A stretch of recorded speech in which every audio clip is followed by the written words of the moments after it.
সবগুলো কালারই আছে অলমোস্ট। এখন হচ্ছে আমরা এটা দেখি, নেভি ব্লু কালারের মধ্যে ড্রেসটা আছে সেটা দেখে ফেলবো।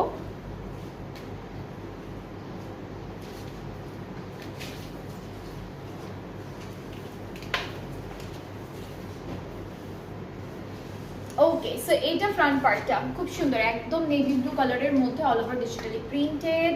ব্যাক স্লিভসটা একটু চলে যাচ্ছি, ব্যাক আর স্লিভসটা হচ্ছে একসাথে দেওয়া। এই যে ব্যাক স্লিভসটা একসাথে এক কালার লনের মধ্যে দেওয়া আছে। প্যানেল হচ্ছে এটা আমাদের দামানের জন্য। এরপরে স্লিভসের এটা কোথায়, স্লিভস, এটা স্লিভসের জন্য, দুইটা স্লিভসের জন্য আলাদা আলাদা করে দিয়ে দিবেন। দুপাট্টা আগেরটার মতোই সেম ছিল, লন অর্গানজা টেক্সচারের উপর। এটা হলো দুপাট্টা, দুইটা পার এমব্রয়ডারি আছে। আঁচলটার ডিজাইনটা আলাদা দেওয়া আছে। এই যে এটা হলো আঁচলের ডিজাইনটা। ট্রাউজারটা ক্যামব্রিক, প্রাইসটা হচ্ছে 6600 টাকা। আফটার 5% অফের প্রাইসটা হয়ে যাচ্ছে 6270 টাকা করে, একদম 6270 করে ড্রেসের প্রাইসটা থাকছে এখন। আচ্ছা, এখন আমরা